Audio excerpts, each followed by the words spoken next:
So I heard that the book A Language of Dragons by S.F. Williamson is clean. So for that reason alone, I'm going to give it a read. What makes me even more excited about the book is the fact that it has dragons. Obviously, it's in the title. I'd say that Fourth Wing is where my obsession of dragons started, but it actually began long before that. When I was 8 years old, I filled an entire notebook full of a story about dragons, and I vowed that one day I was going to publish this book. So stay tuned because I may or may not do that very thing. A Language of Dragons takes place in a world where dragons and humans coexist. Vivian Featherswallow finds herself in the middle of a civil war where she has to translate dragon languages. If she fails to perform that linguistic job, then her and her family will die. It sounds unique and exciting, and I'm always looking for a book that will knock my socks off, so I'm crossing my fingers that this book will do that very thing. It currently has 3.84 stars on Goodreads, and it's the first in a series. I'm not sure how many are going to be in this YA fantasy series, but either way, if this book impressed me, of course I'm going to read the next books. If you don't want any spoilers, then pause this video right here, come back later to watch it. Otherwise, here goes nothing. So I just read the first 2 chapters and holy crap, I was not expecting there to be so many big words. The first chapter started and ended with the same made-up word. Menkanyas. Menkanyas. Menkanyas? Oh, maybe you need an accent. Menkanyas. Whatever that word is, however you pronounce it.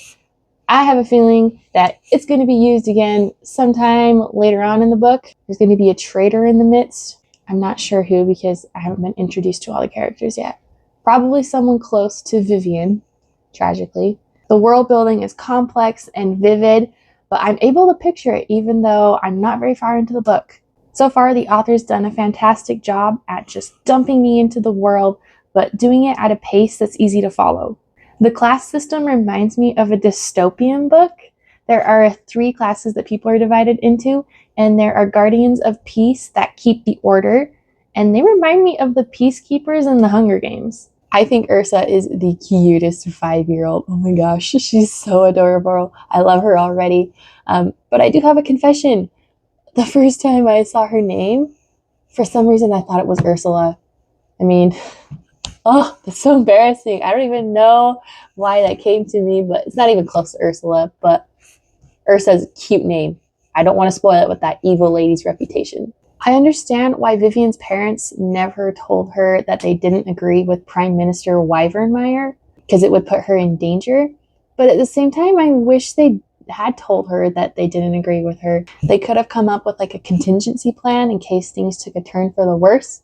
But now their daughter's totally bought into the propaganda that the government spews about the rebels being evil and dangerous, even though I don't think they are. I think there's something the government is hiding and lying about the rebels. The plot has just gotten so complicated now that her parents never told her the truth.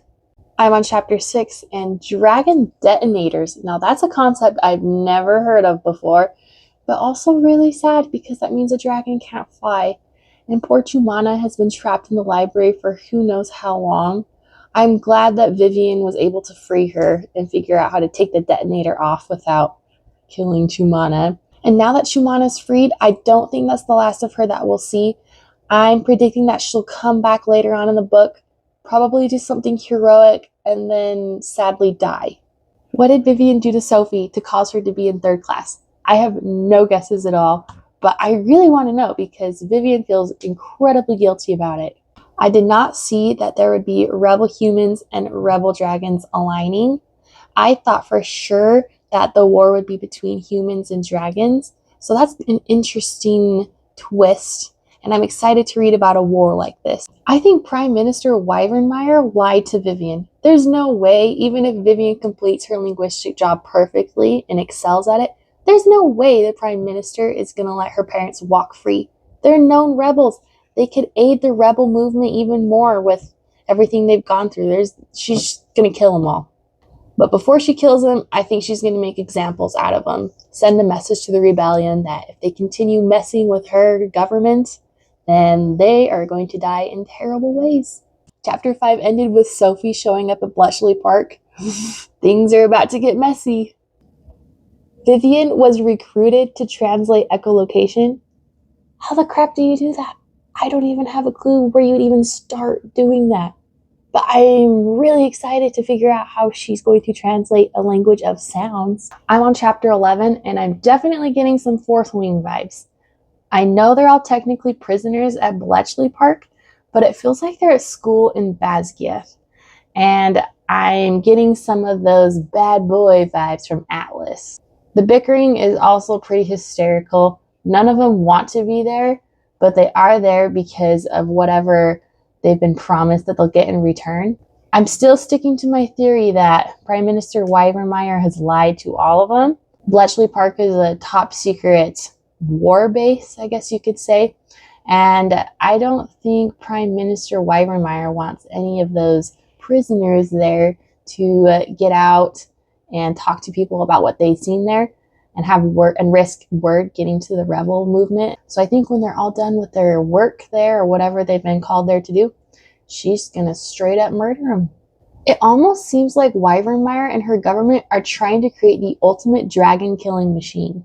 Why else would they have recruited all these highly intelligent people to study dragon anatomy, aviation, and to crack their echolocation code? All right, next topic. Swallow dragons. They used to be linguists? Maybe that's why Vivian Feather Swallow has such a gift with languages.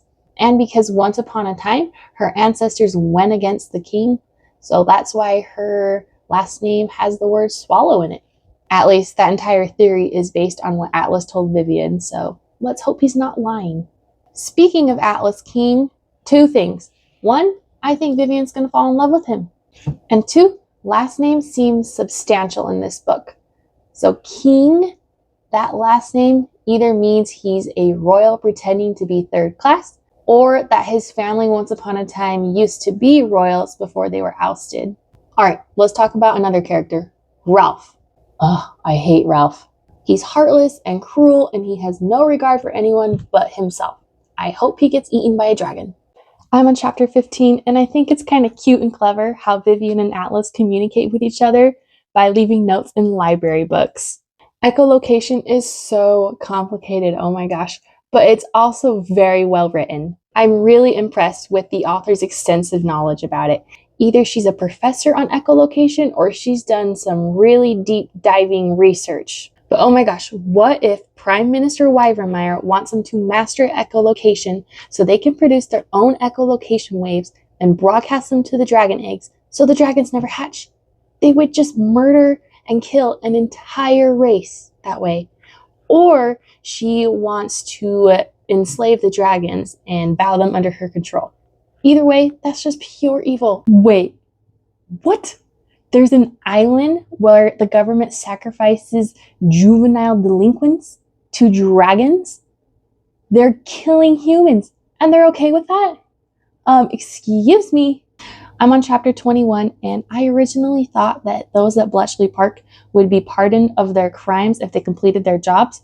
But after the bombshell that Weivermeyer dropped about only the top person of their section, whether that be aviation, code breaking, or anatomy, would be pardoned of their crimes, I think I'm wrong. After that jaw-dropping revelation, Gideon tried to take the coward's way out. He tried to eliminate his competition, which happened to be Vivian, just like how Al tried to do the same thing to Triss in Divergent. I believe that Atlas is a priest in training. With his extensive knowledge about the history, I think he's secretly aiding the rebel movement from within. I was right, Chumana returned.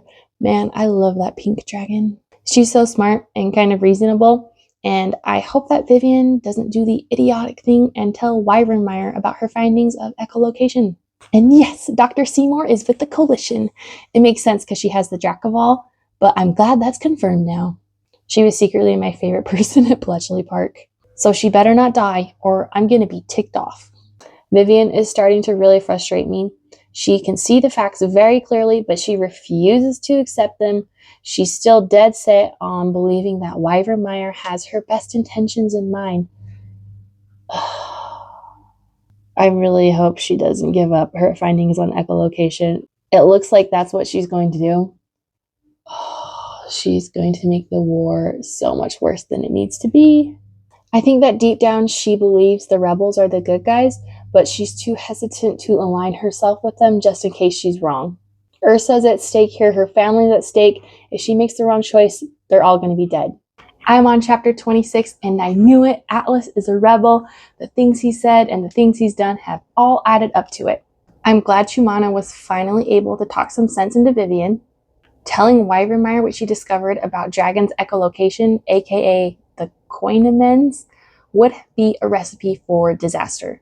Dragons would die by the thousands or be enslaved to Wyvernmeyer's evil ambitions. I can't believe Vivian forged answers on Sophie's examination, all because she wanted to attend university to become the youngest draconic translator. Talk about selfish.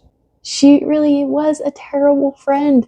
I mean, she caused Sophie to have such a terrible, awful life in 3rd class. And the boy she loved, Nicholas, died. And it is all Vivian's fault. So Vivian's right to feel guilt for that, but I hope she decides that she can forgive herself and she can move on from it. If not, that mistake's going to haunt her the rest of her life, and she's going to make terrible decisions because of it. Sophie said that Vivian was going to pay for what she'd done. So does that mean she's going to make up a lie about Vivian and tell Wyvermeyer when she returns to Bletchley Park? Or is Sophie going to do something far worse? I'm on chapter 29, and Wyvermeyer just brought Ursa to Bletchley Park to use against Vivian. She's 5 years old. And Wyvermeyer said they were going to torture her unless Vivian gave them what she discovered about echolocation. How demented do you have to be to torture a child?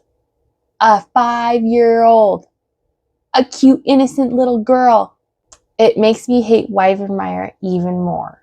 I'm grateful that Vivian was able to lie to Ralph and at the same time use Chumana's echolocation call to signal for help. And then, of course, cute, spunky Chumana came to the rescue with Atlas, who didn't die after he was pushed off the roof. This sounds morbid, but I wish that Vivian and Atlas would have killed Ralph. He's done nothing but try to hurt them or even kill them the entire time they've been at Bletchley Park. So I hope that sparing his life does not come back to haunt them in the future, but I fear that it will. I thought that Gideon and Serena just ran away or something, but nope, they came back guns a-blazing to save Dr. Seymour and Ursa. But why did the Bulgarian dragons show up a day early? Did Wyvermeyer purposely lie to Vivian, knowing that she was going to tell the rebellion about it, in hopes that the rebels would congregate at Bletchley Park so the Bulgarian dragons could descend on them and kill them all? And the chapter ended with Ralph just shooting Atlas, and now Atlas is dying. Please tell me that a dragon can use echolocation to save him, because I don't want him to die. I was actually starting to warm up to him. If dragons can only use echolocation on other dragons to heal them, and there's no medic nearby to help Atlas, I'm gonna cry. So, Atlas just died, and there was no dragon that used echolocation to save him, and there was no medic nearby. So Vivian had to stand by his side while Wyvermeyer watched her go cry hysterically as Atlas died. Come on, Atlas was Vivian's love interest. Why did he have to die? So she's just going to fall in love with some random guy in the next book? Or is Atlas somehow going to magically survive? I don't know, but I'm kind of emotionally wrecked right now. So I'm going to take a break for a hot minute. Okay, so I finished the book, and I'm still not over Atlas's death. But despite that, I actually really enjoyed this book. I didn't see it coming that Dr. Hollingsworth was actually a rebel. I thought for sure that she betrayed Vivian's parents, but turns out she didn't. Those rebels really do have people in high places in the government. Sadly, Ralph did not get eaten by a dragon. I'm hoping that'll happen in the second book, because he deserves it, especially after all the torture he's done to dragons. Sophie didn't enact revenge on Vivian, and after she saved Vivian and Atlas at Bletchley Park, I don't think she ever will. Of course, that was before Atlas died, but still. Now Vivian and the others that had been with her at Bletchley Park are on an island contemplating their next move. I think Vivian's going to go back to the mainland because her parents and uncle are still trapped in prison, so she's going to have to figure out a way how to save them. She'll also probably go back undercover and pretend that she's loyal to Wyvermeyer. I don't know how she's going to pull that off after the stunt she did at Bletchley Park, but she's going to have to figure out how to do that in order to save her parents and spy on the government for the rebels. Overall, I'd rate A Language of Dragons 4 stars. I was impressed with the writing and the vivid world building. I was stunned at the way she introduced echolocation, and I didn't see some of the plot twists coming. Plus, it was unique. I haven't quite read anything like it before. I was a little leery about the echolocation part of the book when it was first introduced, but the author pulled it off beautifully. It was very well written, and I was intrigued the entire time. Thanks for watching. If you've read A Language of Dragons, comment below. Let me know what you thought of it. Don't forget to like and subscribe, and I'll see you on the next video.